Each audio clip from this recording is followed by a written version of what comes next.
warahmatullahi taala wabarakatuh dan salam sejahtera. Selamat datang diucapkan kepada semua pelajar baru ke Politeknik Port Dickson. Syabas dan tahniah diucapkan kerana telah terpilih melanjutkan pelajaran di Politeknik. Saya Farmaya Sofa binti Ismail merupakan penyelaras penasihatan akademik Politeknik Port Dickson. Apakah yang dimaksudkan dengan sistem penasihatan akademik?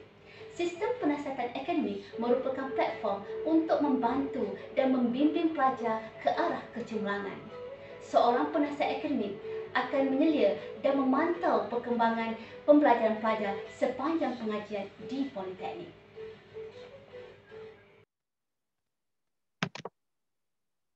Visi Sistem Penasihatan Akademik Politeknik Port Dickson adalah untuk melahirkan pelajar berkualiti dan cemerlang. Pelajar berkualiti dan cemerlang mestilah mempunyai minda yang positif. Kerana minda yang positif boleh memberi impak kepada pencapaian kecemerlangan akademik. Boleh memberi impak kepada pembentukan sahsiah diri dalam kehidupan. Boleh memberi impak kepada keterampilan diri apabila melangkah ke alam kerjaya. Ini sejajar dengan visi Politeknik Port Dickson untuk menjana model insan inovatif melalui pendidikan dan latihan transformational bagi memenuhi keperluan tenaga kerja global.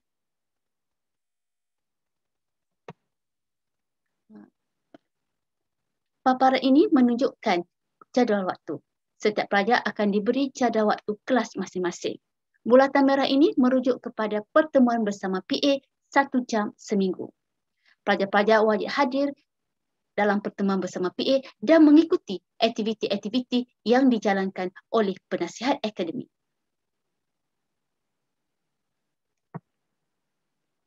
Marilah kita kenali penasihat akademik bagi setiap jabatan.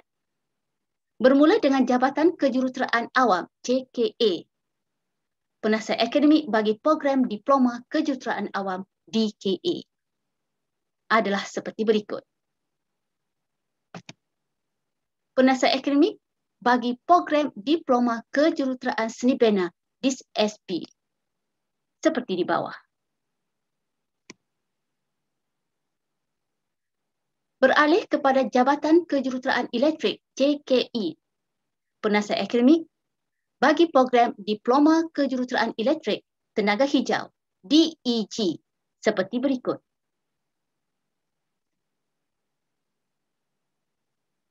Penasihat akademik bagi program Diploma Kejuruteraan Elektrik Penjimatan Kuasa DEQ dan juga penasihat akademik bagi program Diploma Kejuruteraan Elektronik Perhubungan DEP.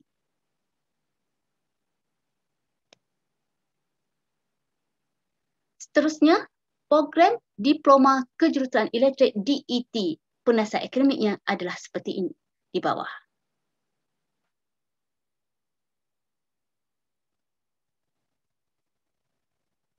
Dan program Diploma Kejuruteraan Elektronik Komputer DTK. Kita beralih pula kepada Jabatan Kejuruteraan Mekanikal JKM. Penasihat akademik bagi program Diploma Kejuruteraan Otomotif DAD.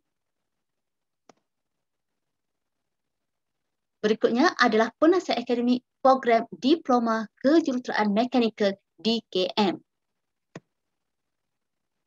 Seterusnya, penasihat akademik bagi program Diploma Kejuruteraan Mekatronik DEM. Dan akhir sekali, program Diploma Kejuruteraan Pembuatan DTP. Beralih kita ke Jabatan Perdagangan JP. Penasihat akademik bagi program Diploma Accountancy DAT. Penasihat akademik bagi program Diploma Pemasaran DPR. Penasihat akademik bagi program Diploma Kesetiausahaan DSK.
Apakah mesej yang disampaikan oleh video sebentar tadi?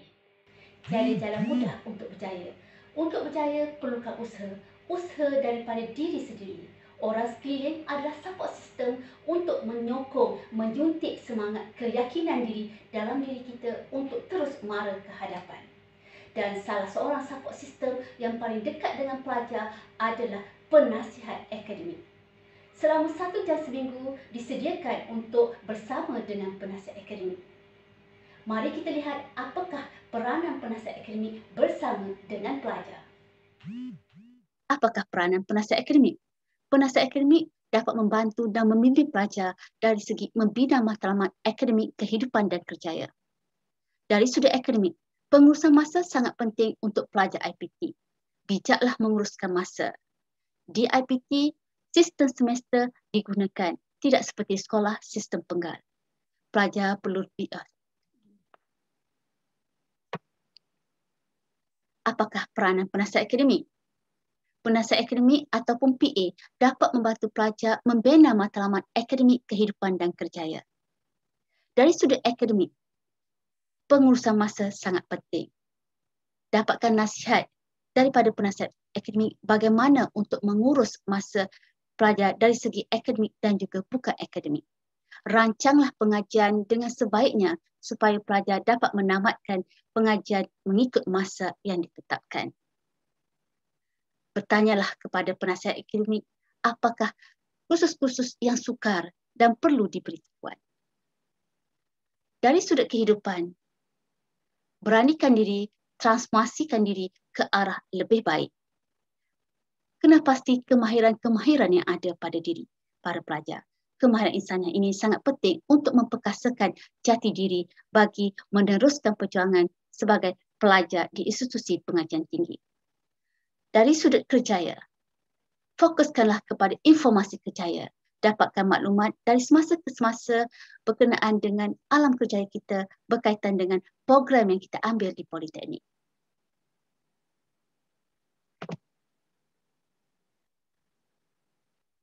Di situasi pandemik yang masih belum berakhir ini, PA memainkan peranan yang sangat penting untuk memantau perkembangan akademik pelajar. PA adalah mentor untuk membantu masalah akademik dan bukan akademik yang boleh menggugat konsentrasi pelajar terhadap pembelajaran. PA adalah orang yang akan menyampaikan informasi terkini berkaitan kurikulum, peperiksaan dan peraturan Politeknik. Dalam situasi pandemik, pelbagai informasi yang akan sering berubah. Pastikan pelajar mendapat info yang tepat. PA juga adalah tempat rujukan untuk pelajar lebih mengetahui tentang pembelajaran dalam talian.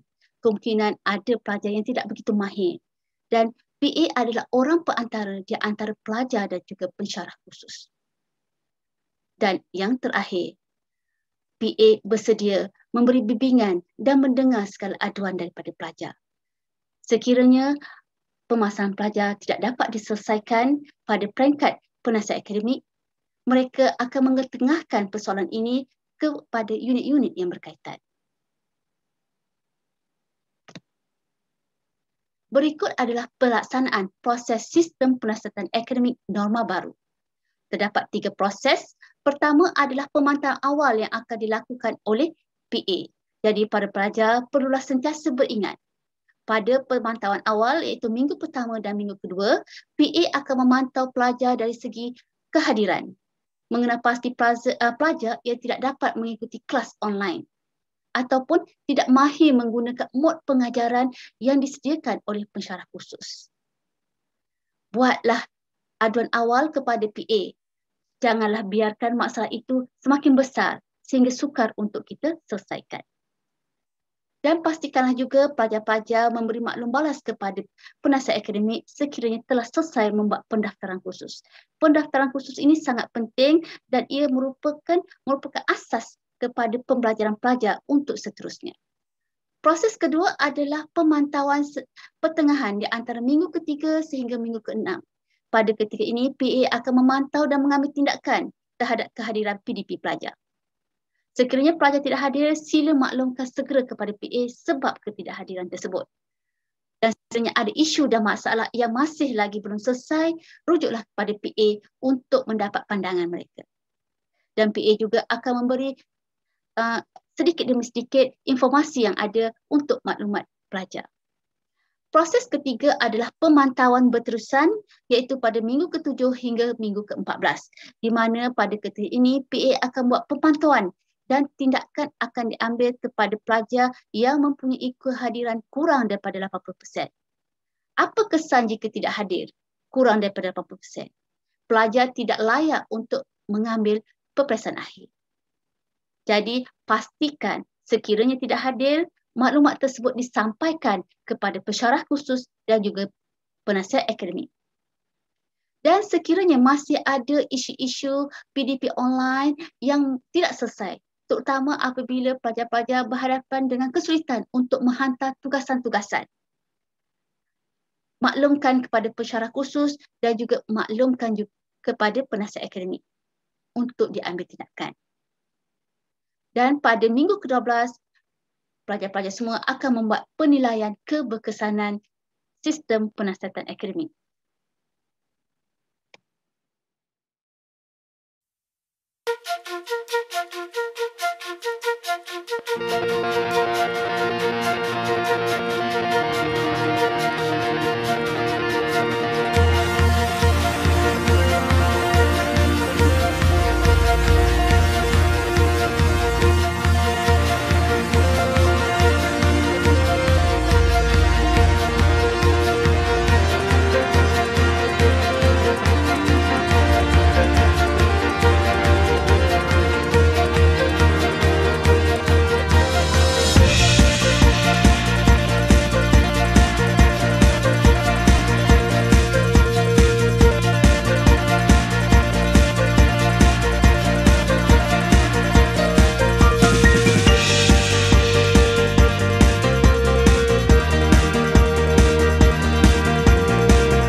disampaikan oleh video sebentar tadi. Penghargaan tentang masa, penghargaan tentang peluang yang ada, penghargaan tentang orang-orang sekeliling yang menyokong kita. Hidup sebagai seorang pelajar ibarat satu perjalanan yang panjang. Fokus pada matlamat diri. Kenapa pelajar ingin melanjut pelajaran ke IPT? Sudah tentulah untuk memburu kejayaan. Kita tidak mahu pulang dengan tangan kosong. Untuk berjaya, pelajar kena ada matlamat. Apabila telah ada matlamat, maka binalah strategi bagaimana untuk mencapai kejayaan. Dalam perjalanan, sudah pastilah pelajar akan menempuh onak dan duri. Tetaplah teguh, kuatkan semangat. Dalam setiap langkah mengatur perjalanan ke arah kejayaan, jangan lupa semak dan imbang. Buat penambahbaikan supaya kita dapat membuat keputusan yang bijak. Teruskan perjalanan, insya-Allah. Usaha dan jerih payah pelajar akan membuah hasil. Sesungguhnya, kejayaan dan kegagalan itu adalah bergantung kepada diri pelajar semua. Kita mengharapkan segulung ijazah akan tergenggam di tangan. Dan apa kata, kita lihat apakah peranan para pelajar di sini. Sebagai seorang pelajar yang diselia oleh penasihat akademik, pelajar perlu tahu apakah skop tugas pelajar bersama dengan penasihat akademik. Pertama sekali, perlulah hadir pertemuan bersama PA dan mengikuti setiap aktiviti yang dilaksanakan oleh PA. Dan pertemuan tersebut adalah mengikut apa yang tertera di jadual waktu. Kedua, pastikan pendaftaran khusus pelajar telah selesai dan berikan slip salinan pendaftaran tersebut untuk maklumat PA. Pembelajaran online. Kena pasti apakah mod pembelajaran yang digunakan oleh pensyarah-pensyarah khusus. Sekiranya pelajar-pelajar tidak mahir, sila bertanya kepada penasihat akademik kemungkinan pelajar segan nak bertanya kepada pensyarah khusus, jadi bertanyalah kepada penasihat akademik, kerana penasihat akademik ini ibarat penjaga pelajar di IPT, ya, di Politeknik. Seterusnya, sekiranya ada isu-isu yang ingin dibincangkan dengan penasihat akademik ataupun ada masalah-masalah yang masih tidak selesai lagi, gunakanlah waktu bersama PA untuk memastikan, ya, perbincangan ini dapat diadakan secara formal. Namun sekiranya permasalahan tersebut perlu diselesaikan segera, tak boleh tunggu pada waktu pertemuan PA. Pelajar-pelajar bolehlah juga berkomunikasi dengan cara telefon ataupun WhatsApp dengan PA masing-masing. Seterusnya adalah ujian psikometrik, di mana pelajar-pelajar akan mengambil ujian psikometrik yang akan diselaraskan oleh unit psikologi. Ujian ini adalah bertujuan untuk mengenal pasti potensi diri dan juga personaliti pelajar. Seterusnya, bengkel mind. Bengkel mind adalah bengkel modul inspirasi diri, di mana untuk menyuntik semangat dalam diri pelajar supaya lebih yakin apabila berhadapan dengan sebarang kesulitan. Okay. Dan seterusnya adalah penilaian keberkesanan SPARK yang telah saya maklumkan sebelum ini adalah tinjauan terhadap keberkesanan sistem penasihatan akademik bagi pandangan pelajar.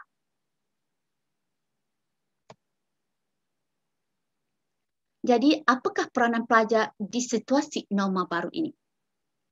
Dan seperti yang kita sedia maklum, kita perlu melakukan pertemuan dengan PA secara atas talian. Ya. Kita masih lagi tidak boleh menggunakan aktiviti normal seperti dahulu, iaitu bersemuka. Namun demikian, pertemuan PA dalam talian perlu dijalankan mengikut kesesuaian yang ada di antara PA dan juga pelajar. Jadi perkara-perkara yang perlu diambil berat oleh para pelajar adalah pertama, pendaftaran khusus. Ya, selesaikan pendaftaran khusus mengikut tempoh yang ditetapkan. Sebaiknya adalah sebelum pengajian bermula. Kedua, penilaian pelajar dan ujian personaliti yang telah saya maklumkan pada pelajar sebelum ini, perlulah pelajar patuhi keperluannya. Ya. Ketiga ialah memaklumkan kepada PA jika tidak hadir kuliah, cuti atau sakit. Dan sekiranya ada surat MC, pastikan beri satu salinan kepada PA dan juga pensyarah khusus.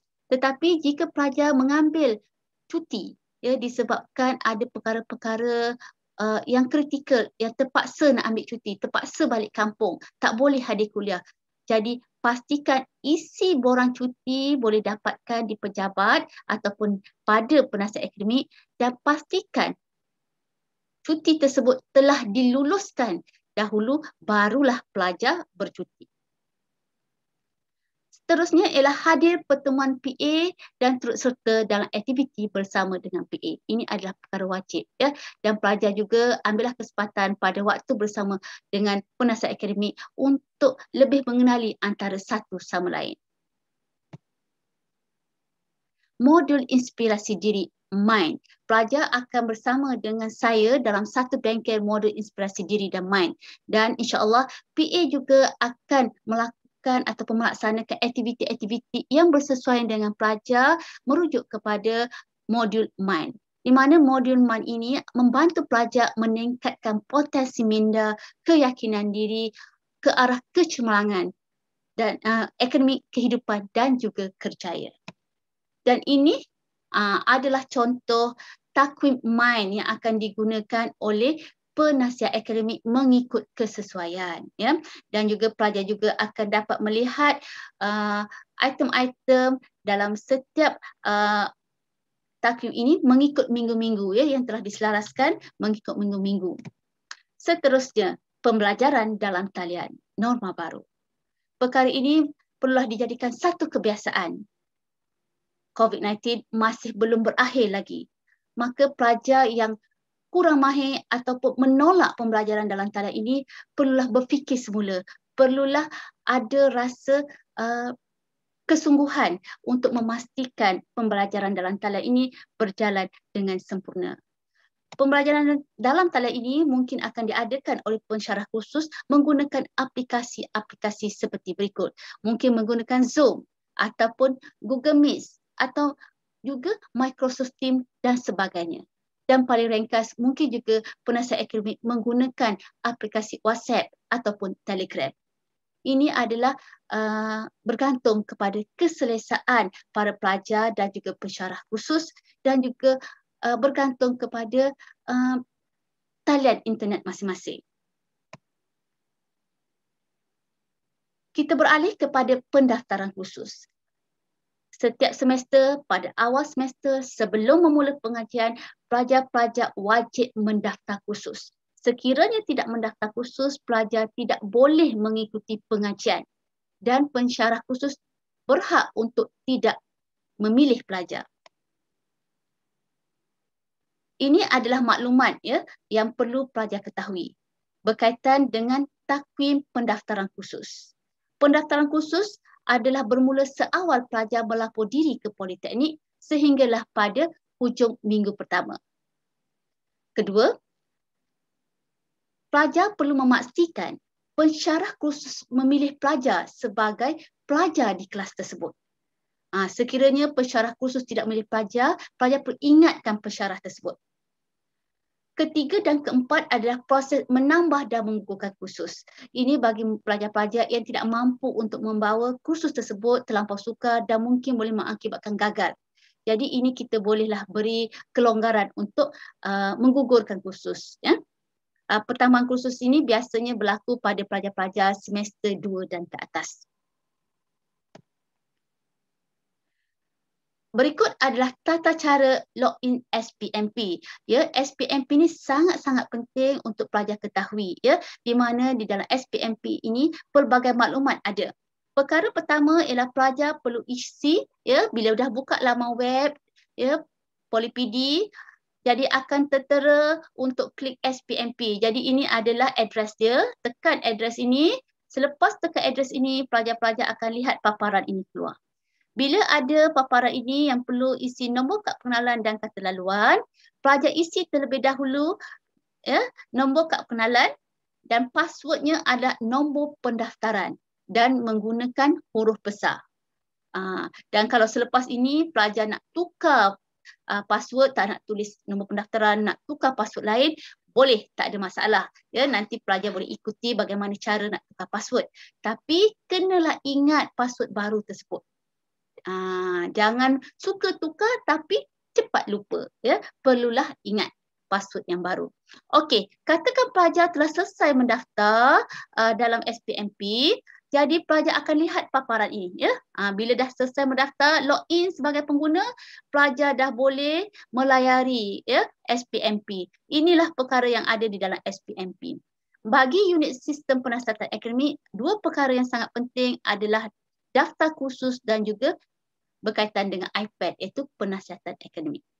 Selain daripada itu, pelajar boleh lihat juga di SPMP, IHAP iaitu Hal Ehwal Pelajar, ULPL sekiranya pelajar akan menjalani latihan industri pada akhir semester, KAMSIS adalah berkaitan dengan asrama, iExam adalah berkaitan dengan keputusan peperiksaan pelajar, iCOCO adalah berkaitan dengan pendaftaran di mana pelajar akan mengikuti co-curriculum yang telah ditetapkan. Dan juga iCounselor iaitu sekiranya pelajar ada masalah-masalah yang agak kritikal dan berat dan memerlukan perhatian pihak kaunselor. Okey. Katakanlah kita mulakan yang pertama iaitu iDaftar. Pelajar perlu mendaftar khusus. Kemungkinan pada semester 1 ini pelajar-pelajar telah didaftarkan oleh penasihat akademik masing-masing untuk memudah dan mempercepatkan proses. Tetapi untuk semester kedua dan berikutnya, pelajar perlu mendaftar sendiri kursus tersebut. Bagaimanakah caranya daftar kursus? Ini saya tunjukkan caranya bagi mereka yang tidak didaftarkan oleh penasihat akademik. Okey, terus pergi kepada nombor 4 ni, daftar. Daftar kursus yang diambil. Bila pelajar klik daftar ini, akan keluarlah paparan di sini. Paparan di sini akan menunjukkan paparan mengikut semester. Jadi para pelajar perlulah klik kursus-kursus yang perlu diambil bagi semester 1. Dapatkan maklumat daripada penasihat akademik apakah subjek ataupun kursus semester 1 yang perlu diambil. Apa yang penting di sini ialah pelajar perlu kena pasti kod yang betul, ya, sebab ada kemungkinan kod yang salah digunakan oleh para pelajar. Selepas selesai mendaftar, pelajar akan simpan. Simpan maknanya save lah, ya. Kemudian cetak slip pendaftaran untuk simpanan individu dan juga simpanan penasihat akademik. Dan sebelum kita menyimpan, ya, kita pastikan kita semak semula sama ada pendaftaran yang kita lakukan itu betul ataupun salah. Ya. Okey. Seterusnya, iPad. Tadi kita bercerita sebagai iDaftar, sekarang iPad. iPad ni adalah berkaitan dengan penasihatan akademik, di mana pelajar perlu menjawab soalan. Jadi apa yang perlu pelajar buat ini adalah pada minggu ke-12, klik iPad, selepas itu pelajar akan dapat lihat paparan ini. Ya, dapat lihat paparan ini, pelajar akan klik pada penilaian keberkesanan sistem penasihatan akademik. Jadi akan keluarlah yang ini, ya. Yang ini. Jadi sila pastikan pelajar menjawab soalan yang betul. Ya, membaca setiap satu soalan dan menjawab dia dengan fikiran dengan rasional, ya. Fikiran yang rasional tiadalah fikiran tak sukalah penasihat akademik ataupun malaslah main klik-klik je, kerana jawapan pelajar itu mempengaruhi, ya, sistem keseluruhan pencapaian SPARK. Jadi pelajar boleh lihat dia punya soalan-soalan ada 17 soalan dan pasti faham akan soalan tersebut. Dan sekiranya tidak faham, bolehlah bertanya kepada penasihat akademik. Dan kita telah pun sampai ke penghujung. Sebagai seorang pelajar politeknik dan pada minggu hadapan, pelajar juga telah mula mengikuti kuliah-kuliah yang disediakan oleh pensyarah kursus mengikut mod pengajaran-pengajaran yang telah dipilih. Apa kata kita semarakkan, ya, semangat politeknik di hati para pelajar dengan menyanyi bersama-sama lagu Politeknik Malaysia. Apa kata kita relaxkan minda. Nyanyikanlah lagu Politeknik Malaysia sebagai menunjukkan rasa sayang dan kasih kita kepada politeknik. Pada minggu hadapan, para pelajar akan mula mengikuti pengajian. Suntikkanlah semangat dengan lagu Politeknik Malaysia. Mari kita nyanyikan bersama-sama. Kalau boleh, para pelajar yang sedang mengikuti talimat ini, bolehlah berdiri supaya dapat menyanyi bersama-sama dengan penuh rasa semangat dan gembira. 1, 2, 3. Kita mulakan lagu Politeknik Malaysia.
semua kerana telah percaya menjadi warga Politeknik. Pastikan pelajar meneruskan pengajian dengan rasa gembira, ceria untuk memastikan pembelajaran dapat disempurnakan dengan cayanya. Untuk itu, kita saksikan pula aktiviti yang telah dilaksanakan bersama dengan pelajar di bawah sistem penasihatan akademik. Saksikan.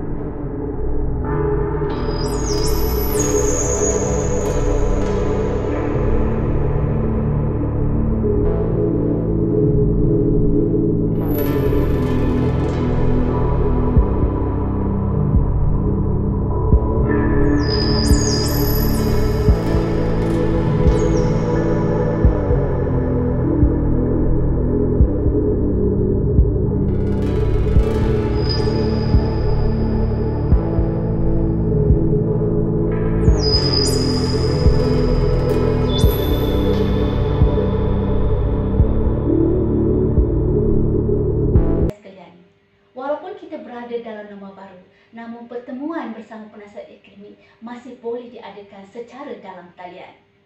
Gunakanlah kesempatan yang ada untuk mengeratkan silaturahim bersama dengan penasihat akademik. Fokuskanlah pada matlamat diri untuk kita terus memburu kejayaan. Akhir kata daripada saya, semoga maju jaya. Wassalamualaikum warahmatullahi taala wabarakatuh. Terima kasih dan jumpa lagi.